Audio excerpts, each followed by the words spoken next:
All right, so to do with labs here, guys, obviously this is one of my other classes, but when I assign a lab in Google Classroom, because they made some changes to Google Classroom this year, which are not good, okay? In fact, they make it less user-friendly.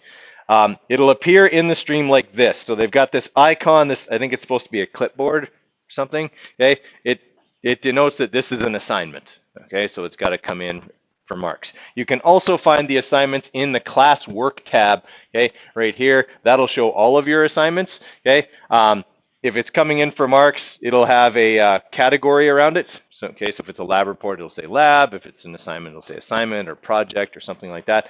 Okay, so it shows them there as well, but they also show up in the stream. Okay, when you click on those, okay, it'll open this up, and what you'll see when I assign a lab is a few things in here. You'll have a PDF document, which is the lab sheet, okay, because I don't photocopy those, just it's electronic, okay? And then sometimes there'll be data, right, and that's what this is. It'll say like, properties of compounds lab data, and that's just in case you were absent or something like that, you would access the data that way. And then there'll always be the podcast of me explaining the lab, and sometimes there'll be a podcast of me doing the lab, okay, in place of the data, right, if the lab lends itself to that.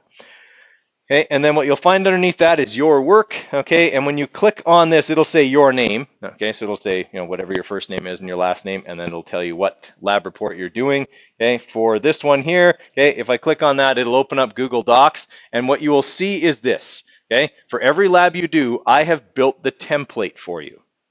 Right? What you have to do is fill in everything that's blank. So you would have to write out the problem, and you would have to identify the variables, and you would have to write a hypothesis. Okay, the materials and procedure will already be in there. Okay, you will have to perform the analysis, come up with a conclusion, whatever. Okay, but you don't have to create the file because I have already done that. Everybody follow there. Okay, that is the file that you will turn in on Google Classroom. This one and this one only. Okay, don't make a copy of it. Don't change the format of it or anything like that. If it's not this file that I created when it gets handed in, it doesn't get marked. Okay, the reason for that is that's how I can make sure that you actually did it, right? Because I can see, this is not to be spooky or weird, okay, but I can see everything you do when you work in my file, which is why I make the file for you. All right, so I know whether, let's say, oh, you were jammed and you couldn't get it done, so you copied and pasted from somebody else. I can tell that because when I look at your editing history, there's nothing, nothing, nothing, and then 1 second later, the whole thing is done. And no one types that fast. Okay, so little things like that, that's why I'll only accept it in this format, because it helps me to ensure that you have actually done the work. Okay, or at least to the best of my ability. Okay. Everyone follow on that? Okay, so that's the expectation. The lab reports will be done this way, submitted electronically through Google Classroom with the turn-in button. Okay. All right. So lab report format / expectations. Okay, so if you haven't got that written down, make sure you have it written down. Right. All labs start with a problem. Okay. The purpose of a lab is to investigate a problem or solve it, figure out what's going on. Okay. So for the problem, you will need to state that in your own words as a question. So the problem is always stated in your words in the form of a question, because I'll usually have the problem written on the lab sheet, but you have to figure out a way to make it your own.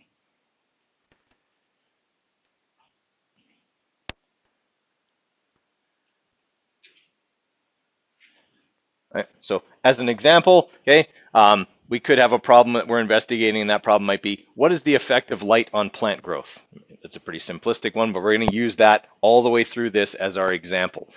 Okay, so our example that we're investigating in this one is, okay, what's the effect of light on plant growth? Obviously positive for the most part.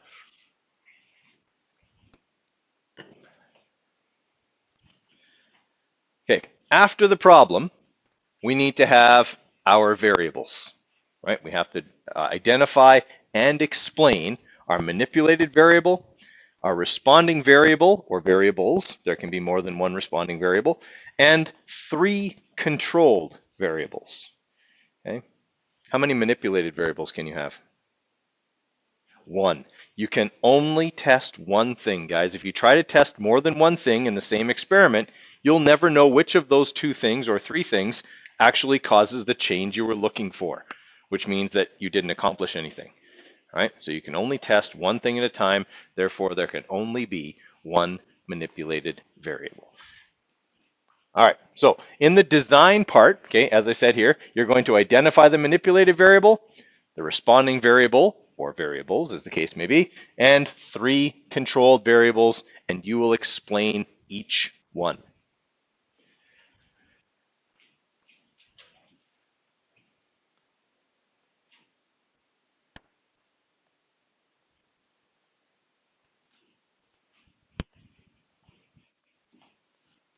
Okay, so what I mean here, guys, or what my expectations are is you identify the variable, you say the manipulated variable is this. In the case of the problem we're looking at, what's the effect of light on plant growth? Our manipulated variable would be the light, okay? Probably the amount of it received by the plant, okay? So I would identify that and say the manipulated variable in this experiment is the amount of light received by the plant. So that's identify. Now you have to explain.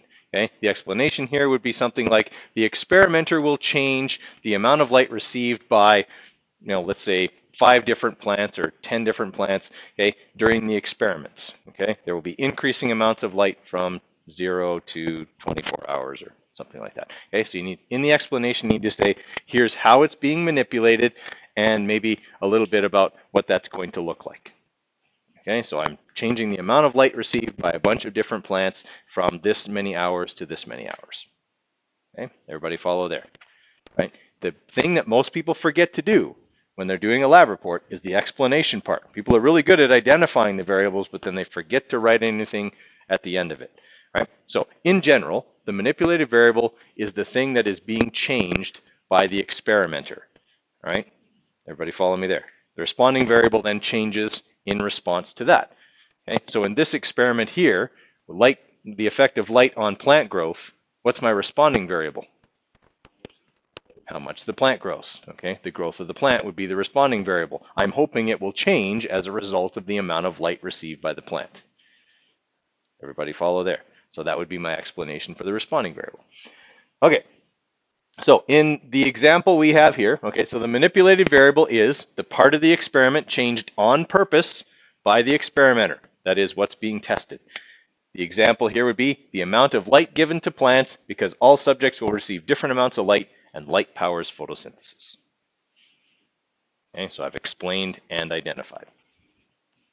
Okay. And then as we said here, if we're changing the amount of light and we're trying to find the effect of light on plant growth, then our responding variable will be the growth of the plants. Okay, so the responding variable is what changes as a result of the manipulations made by the experimenter. So in this example, the growth of the plants is the responding variable because the plants getting more light have more energy for growth. Okay, the expectation for controlled variables is that you will identify 3. Most experiments have more than that, but you only need to identify 3 controlled variables. Now, controlled variables are things that the experimenter needs to control, that is, keep the same for all of the experiment or for all of the subjects, in this case, all of the plants. Okay? What are some things that could affect the growth of a plant that we would want to keep the same? Right, they all need to get the same amount of water. Well, no, because we're manipulating the amount of light. That's what we're testing. Yeah, the type of plant does me no good to compare like a carrot and a spruce tree. Okay, like they're going to have way different kind of growth patterns. Exactly, soil it's in. Okay, anything that can affect the growth of a plant needs to be a controlled variable here. Okay, and so when you're explaining those, okay, so you identify them and then you explain how each one would affect the experiment if it wasn't controlled. Right, so we could say that the amount of water is going to be controlled. Every plant will receive X many milliliters per day of water because plants need water in order to grow, and if they get different amounts of water, they won't grow well. Okay, something like that. So I've identified that water has to be controlled. I've said how I'm controlling it, and I've identified here's how it would affect the experiment if I didn't. Okay, whenever an experiment doesn't go well, it's usually because someone has failed to control something. Okay, they've missed a controlled variable, they overlooked it, okay, and it affected the experiment. All right, so controlled variables are important.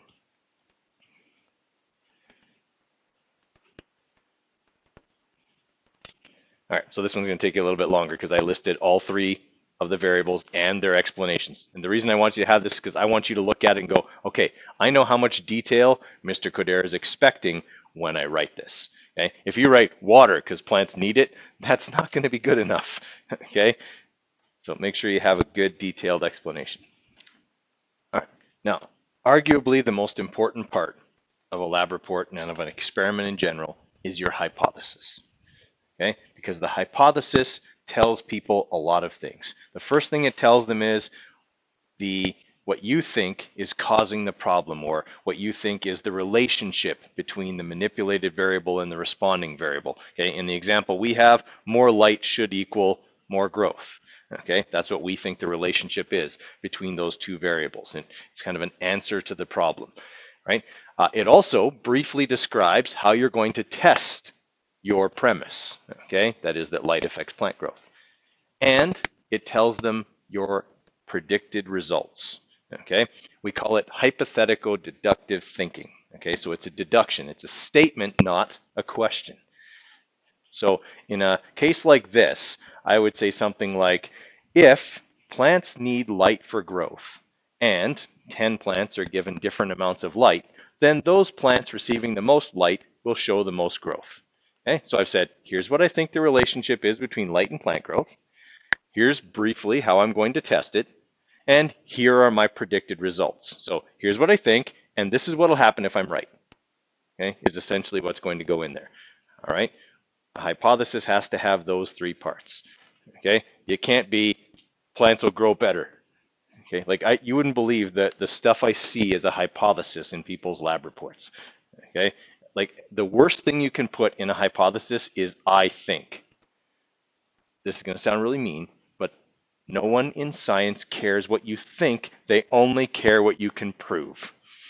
Okay, so in your experiment, you can say, or in your hypothesis, you can say, here's the predicted relationship, here's how it'll be tested, and here are the results if I'm right.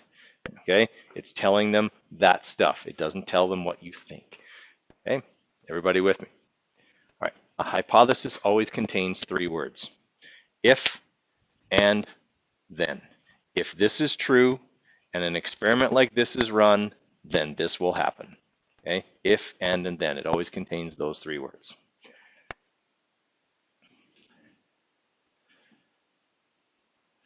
Okay, so if, and then statement is your hypothesis. It communicates what the relationship between the manipulated and responding variables is thought to be.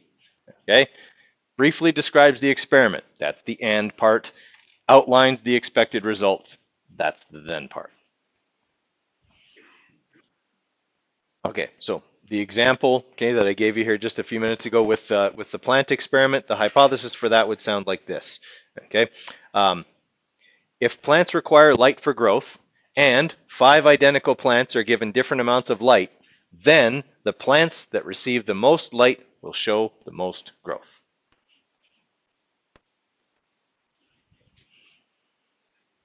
Okay, so I've said, here's the relationship. Light is good for plants. Okay, here's the experiment. 5 plants get different amounts of light. Just a brief description, not detailed. Okay, and then the plants that get the most light will grow the most. Okay, that's a pretty simple hypothesis, but this is also a pretty simple example, okay, that we're doing. Most of the time, a hypothesis is a bit longer than that. All right, so the next part then is going to be your materials, which other than this first lab, and even in this first lab, I'll kind of tell you what the materials are, but on most of your lab reports, the materials will already be on the lab report template. It's not something you're going to have to fill in, okay? It's not something that you'll get marks for or anything like that, okay? With the exception of this first lab where, again, you're going to write them out there. I'll kind of tell you what they are, but okay. And then after that will be the procedure. Now, once in a while, I will have you design the procedure, which is what we're going to do for this first one. Even though I kind of told you the other day, here's the tests we're going to run, you'll actually have to write the wording for it. Like, step one would be go get the materials, and step two would be, place, this much in the depression plate, et cetera, et cetera. We'll talk more about that on Monday, okay? But most of the time, the procedure will already be done, okay? All right, so after that, okay, sorry, this is, again, sorry, I forgot there's an explanation here for the hypothesis again. The if part, what's the cause of the problem or the relationship, and briefly describe the experiment, then what to expect if you are correct, okay? That's how the hypothesis works. In a hypothesis, avoid at all costs the use of I, us, we, or anything else that refers to a specific person. Okay, the reason for that is this: in a true scientific experiment, okay, if there has to be repetition, that is, if I perform an experiment and I get certain results, it's not going to be earth-shattering. It's not going to change the way everybody thinks until a bunch of other people can independently reproduce what I did, right? Just in case what I did was a fluke, right? It has to be independently reproduced by a bunch of different people in order to be accepted. That means that if I put in my hypothesis, I am going to do this and this and this, I have to be present every time one of my experiments is run. And that means that it's not truly being independently repeated, right? So we want to not have I, us, we, or they. Okay, if you look at the way I wrote that hypothesis there, okay, if plants require light for growth and 5 identical plants are given different amounts of light, then the plants that receive the most light will grow the most. I am never mentioned in there. Us is never mentioned in there. Them or they or you is never mentioned in there. Okay, that way it's repeatable. Okay, so we want to always avoid I. Okay, and more than that, I think. Definitely don't want to have that in there.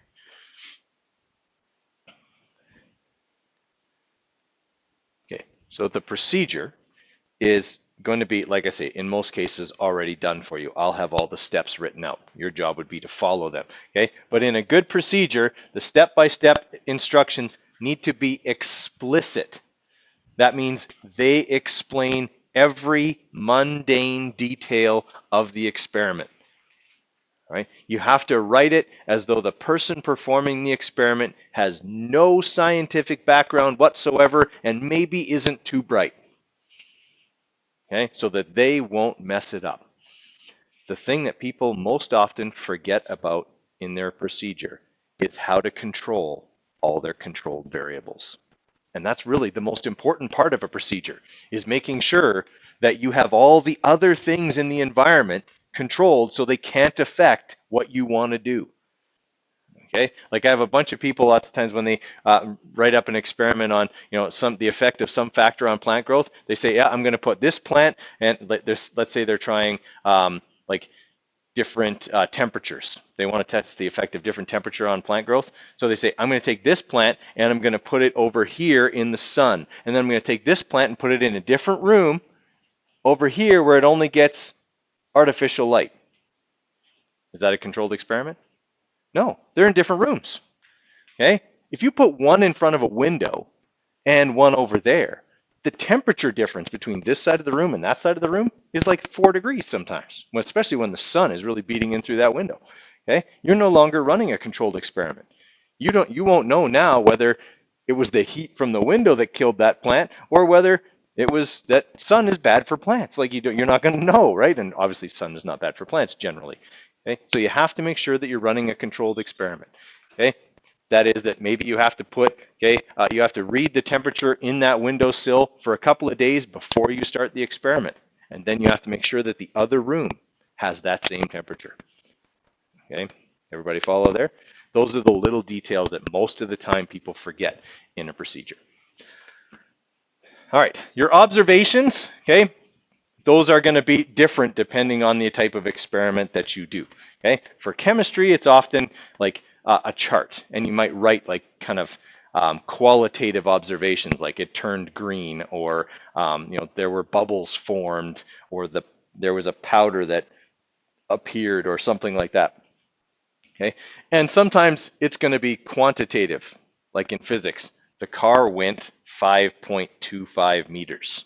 Okay, it'll actually be a measured value. It all depends on the type of experiment. Okay, so they are charts, graphs, or any other data, including anecdotal notes. Okay, anecdotal notes are like if I'm watching, let's say, the development of a child over 4 or 5 years. Okay, I'm not really measuring anything about the child except that I might write, on this particular day, the child discovered that sharp objects hurt, or something, something like that. Like it's an anecdotal thing. I wrote down something I observed in that child's behavior for that day. Okay, I don't know why that one came to my mind, but it's the first thing that came there. It's weird. Okay, something along those lines, or today, little Johnny used the potty by himself for the first time. Okay, those are anecdotal notes. Okay, they're not really a measured thing. They're not really, so much a scientific observation as they are, I wrote down what I saw. Okay, after the observations, once we have observations, what do we have to do with them? Yeah, we have to determine what they mean. And determining what they mean means analysis. Okay? If it's a bunch of measured values, sometimes you're performing calculations with them. Okay? If it's anecdotal notes, maybe you're comparing with other anecdotal notes from other subjects or something along those lines. Okay? For you guys, most of the time, I'll have a couple of questions, analysis questions that you just need to answer. So you need to look at your results and, okay, my observations say that I should write this for the answer to question 1, and the answer for question 2 is this based on my results. Okay? You need to be detailed. If it's calculations, you show all your calculations. Okay? If it's asking you to write, a couple of sentences, make sure you write good sentences.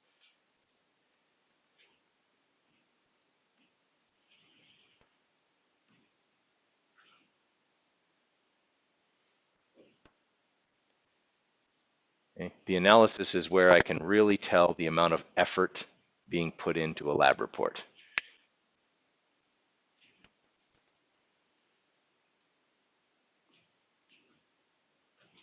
It's also where I gauge best how well you understand what happened. Okay. All right, once we've analyzed our data, then we compare it to our hypothesis and come up with a conclusion, right? Okay, the conclusion, okay, it comes in 2 parts. The first part is the easiest part. We restate the hypothesis. For you, that means copy your hypothesis and paste it back down in the conclusion.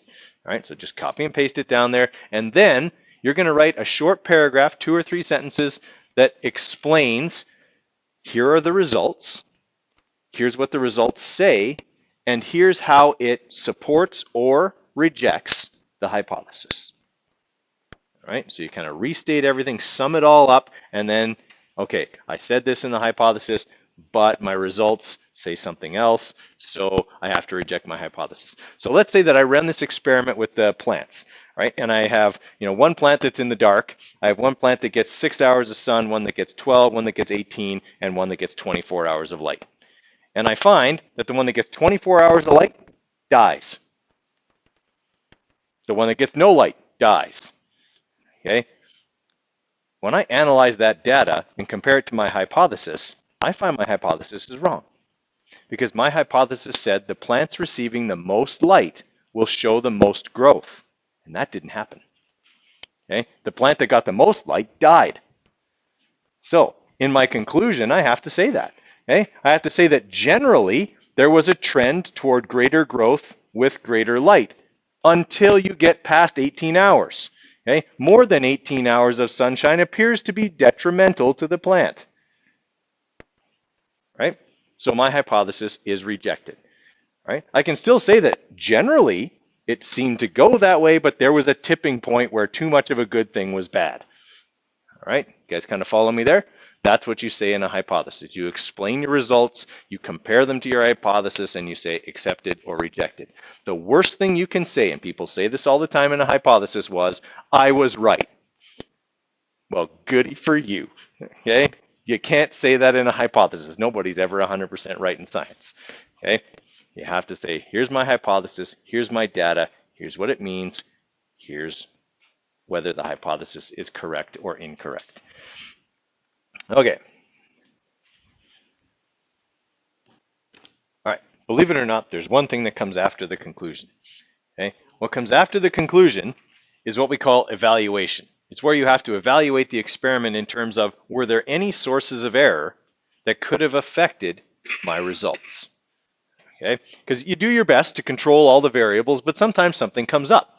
Okay. And you have to list it as something that may or may not have affected your experiment and give ways to fix it, okay, or to improve the experiment for the future. Right? So in an experiment like this, okay, where we're getting different amounts of light, okay, I could say that during this experiment, while I did everything I could to maintain the temperatures being the same for all the plants, plants that are sitting in the sun for longer periods are definitely going to experience higher temperatures. Okay, I have to shade the other ones. Okay, there's a difference there, and maybe that had something to do with the growth. There was really nothing I could do about that. Okay, but it's something that could possibly have affected the experiment.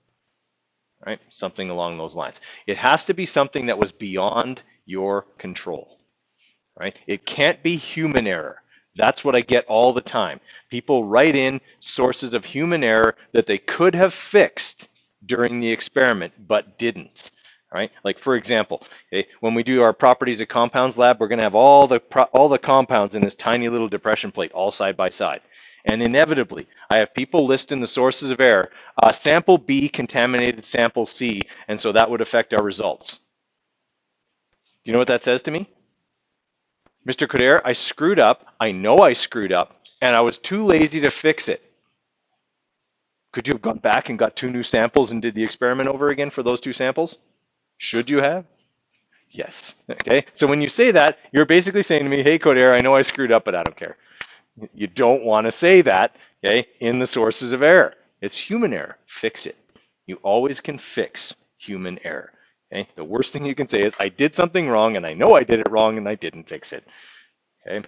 So it always has to be something within the experiment you could do nothing about. Right? For that little depression plate, I would say the depression plate is really small. And it's possible that samples may have contaminated each other without my knowledge. Okay? That could have affected the results. How do I fix that? I don't put them all in a tiny little plate. Okay? Each one gets like a bigger plate, and I do the experiment in a bigger plate. Okay? Easy way to fix that. You identified a source of error, you said you did your best to control it, and you listed a way to do it better. Okay? Everybody follow me on that. You will have to list 2 sources of error in any lab report.